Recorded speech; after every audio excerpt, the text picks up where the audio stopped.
Well, Happy New Year. It's the beginning of a new year and the end of a old year. And this week's show is all about fourth quarter 2022. Let's take a look and see what happened in the last 90 days of 2022.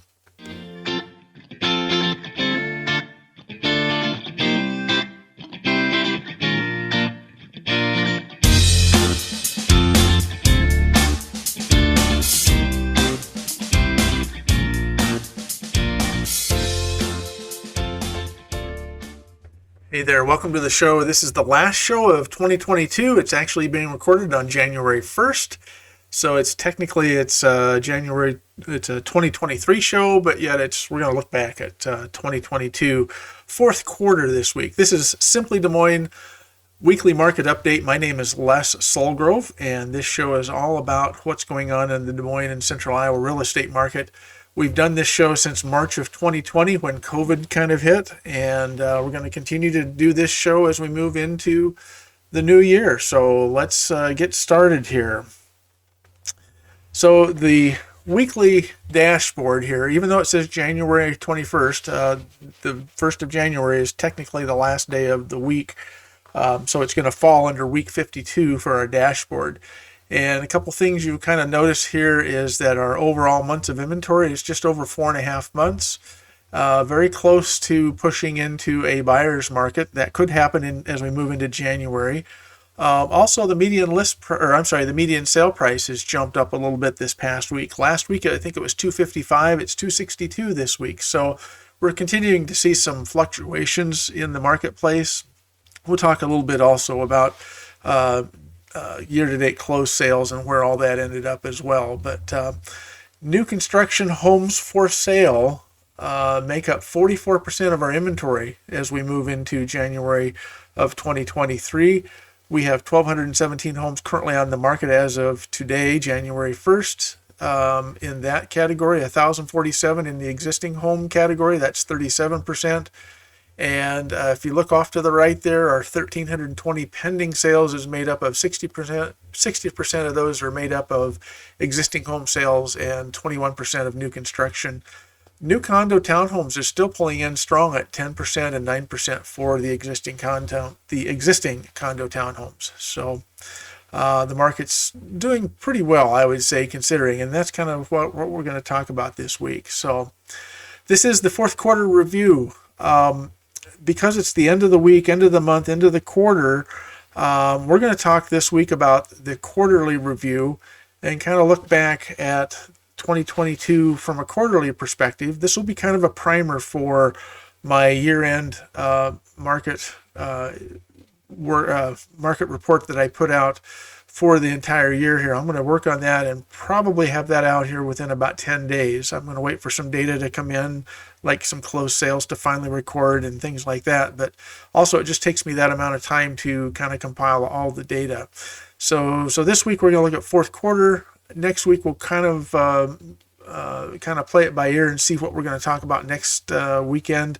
But then probably right after that, sometime during the week, I will release the annual report. So let's jump in here. Fourth quarter review. The first category we're going to talk about is days on market and months of inventory.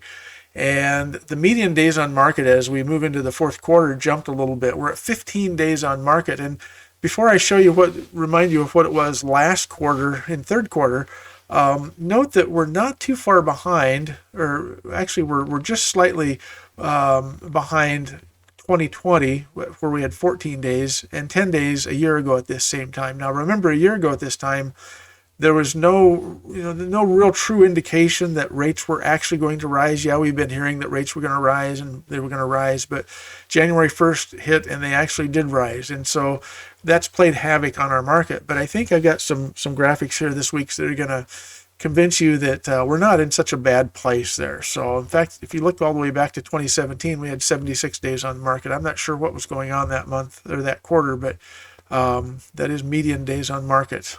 So the let's see. Oh yeah, there we go. I was going to say the quarter three up there, 8 days on market. So one quarter ago we were at 8 days on the market. So we've almost doubled our days on market actually from third to fourth quarter.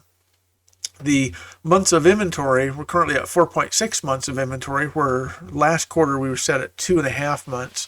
But again, if you look at 2019 and 2018, we're pretty much right on par with, pre-COVID market areas there. And that's going to be kind of the theme today in the show here. 4.6 months of inventory. In other words, if no new listings came on the market, it would take us just a little over 4.5 months to sell all of our current home inventory that's out there. So, and you can see 2021 was moving at such a fast pace. Everything that's changing this year just feels totally different, but it's just because 2021 and 2022 or 2020 were such a busy year. Looking at the homes for sale category for the fourth quarter, we're currently sitting at 2,936 homes at the end of the fourth quarter. That was, a number, that's the average listing count. That's not the actual count. That's the average listing count. So during the the fourth quarter, we were sitting right close to 3,000 homes on the market, all for those 3 months. We actually did see listing inventory drop as we moved toward the end of the year, but overall, we've done a good job of pushing our average listing count up to about 3,000. And then again, if you look to your left there, you'll see that 2019 we were about 4,000. So we're really only about 1,000 apart from our average quarterly inventory levels for fourth quarter. And I say only, yeah, we would love to have 1,000 more homes on the market right now, but we're building it. And I would say that watch for 2023. That's going to be the year that we're going to build our inventory. Last quarter we were at 2,571, so we increased that average by 365 just in the last 90 days. The homes for sale count at the end of the quarter. Now, this is the actual number of homes that are currently on the market at the end of the quarter. So we ended the year, currently the number of homes on the market were 2,794 homes for sale at the end of the fourth quarter. Again, if you draw that line across there, I don't think I have the line on this one, but the one thing I wanted to point out though is third quarter to fourth quarter. If you notice at the end of the third quarter for the last 4 years, we've always dropped our inventory levels as we move into the fourth quarter. So the last 5 years we've dropped, but not this year. This year we've held steady and we're at 2,794. I think we're at 2,690 something. So we've only grown by about 100, but at least we weren't dropping like we have the last 5 years. So that's one of the big differences you're seeing in 2022 is we're seeing some corrections and returns to, dare I say, normalcy. So let's take a look at the median list price at the end of the quarter. Again, $345,950 is our median list price. With comparing it to the fourth quarter of 2021, we're really up. We're up over all the way back to 2019 was the last year that we were at the lowest point. We're at $253,998. We're at $345,950 median list price at that end of the quarter. So we have seen quite a change in our median list pricing since 2019. However, you notice that in 2020 and 2021, we actually saw our fourth quarter rise over the previous quarter, and we're now basically dropping back down to which is kind of more normal, at least from 2018 and 2019. You can see between the third and fourth quarter, we actually saw our median list price actually drop a little bit, and so we're kind of getting back to some normalcy there. And you can kind of see there that we're really kind of reflecting more along the lines of 2019. Now, granted, this list price is higher, but you can kind of see we're following that same exact pattern where we have our highest median list price at the first of the year, and we end with our lowest median list price as we get to the end of the year. So again, that kind of gives us some hope that we're kind of maybe moving back to some sort of normalcy. In the pending sales category, we are at 1,749 is our average pending count for the fourth quarter. This is the average for the last 90 days. Quarter three, we're at 2,590. So we're down over 840 on average homes in the sale pending category. But if you look straight across, again, looking at 2017, 2018, and 2019, you'll notice that what we're seeing is pretty similar activity for pre-COVID time periods. So 2020 and 2021, those are our COVID periods. And so so there's a little bit of hope that, we're kind of back in the normal pattern in our sale pending counts. The actual number of homes in the sale pending category at the end of the fourth quarter were 1,320. Now that is about as low as we've been in the last 5 or 6 years at the fourth quarter. And I think a lot of that has to do with the mortgage interest rates that were in play all of the year. And especially as we get toward the end of the year, rates were coming down, and then they kind of started to just bubble up just a very, very slight little bit. And a lot of home buyers said, you know what, let's just wait till the spring and see, what happens after the first of the year. That's what we're kind of hearing out there on the streets. So I think mortgage interest rates are playing a part more than we maybe realize. The median pending price. So this is the price of a home at the point it went under contract. It's not necessarily the closed sale price, but this is the price it went under contract at, and that's $280,000. Again, you're seeing this downward trending here from second to third to fourth quarter, where the COVID years from 2020 to 2022 second quarter, we were pretty much on a growth rise completely every month over month, or every quarter over quarter. And so, if we start to trend this back down a little bit and level off more, that would kind of give you an indication that our pricing is stabilizing, because right now you can see it's been on the rise for the last 2.5 years, with the exception of the last 2 quarters of 2022. Under the closed sales, we'll finish this up here. We got the average closed sale count for the fourth quarter was 330,177 homes in the closed process there, compared to quarter three of last quarter, 4,562. So we're down about a third, I would say, maybe not quite a third, but almost a third over the previous quarter. And that's kind of common again as we move into fourth quarter, although 2020 and 2021 years there were, stellar years, just because of stellar. That's probably not a good word to use, but that is kind of the 2 years that we had an increase in closed sales just because of the COVID activity. Again, drawing the blue line across there, you can kind of see we're kind of back in line with 2017, 18, and 19 pre-COVID years. So again, it's giving us some hope there. This is another look at that same graphic, just broken down by the quarters. Again, 3,177 actual closed at the end of the quarter, compared to 4,550 a year ago, 4,561 2 years ago, and down the line. The percentage change. Now this is looking at, let's bring back that last slide here.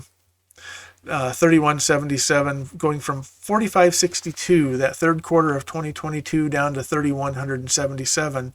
That's a drop of almost 5% in median sale price quarter over quarter there. And that's kind of what this graphic shows you is from the previous quarter, whether it was an increase or a decrease. And we typically see that second quarter being our largest increase, because we're coming off of the coming off of the winter market into a spring market. And so we'll typically see, like back in 2017, we saw a 12% increase going from first to second quarter. Once we got into COVID years, the market continued to change, and we actually continued to see that rise, especially 2021. That was the busiest year of the last 2.5. They're running into that 9% increase in 2021.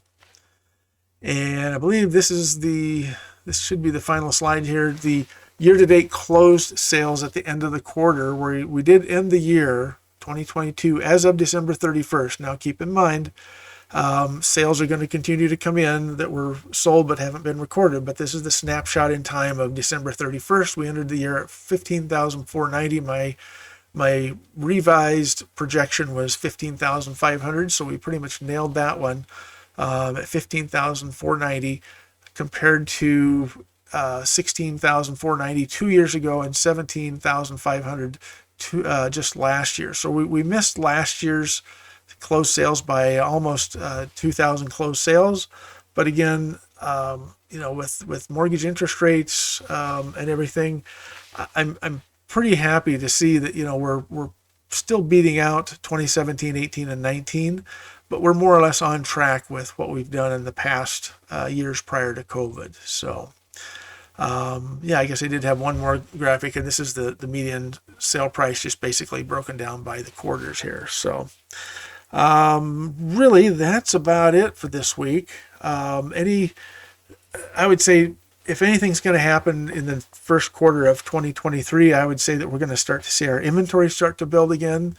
And depending on what interest rates do, we'll likely see a pretty good frenzy of buyer activity start to occur unless rates really jump. And I'm not expecting rates to jump as we move into 2023. Actually, I think what we'll see is rates kind of start to bubble down and settle and end up around that 5 to 5.5% interest rate as we move into the full year. And nothing would be better than if we were to have a steady year of mortgage interest rates wherever they end up landing. And I think that 5 to 5.5% is going to be where we're going to land. But if we can have it steady through 2023, I think that'll ease buyers' concerns that they're not chasing the market up with pricing, and homeowners out there that are contemplating becoming home sellers are probably going to jump back into the market again this year as well. So 2023 is going to be a recovery year, an adjustment year.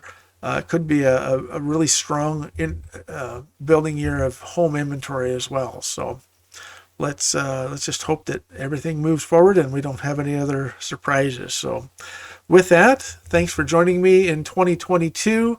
Again, we'll have the 2023 year in review report out here in a couple of weeks or 10 days or so. And we'll talk to you all again next week. Thanks for joining me, and be sure and hit that like button and give me a thumbs up, and also subscribe to my channel. I'd like to hit about 600 or 650 here as we move into 2023. So thanks again for joining me, and we'll talk to you all again next week.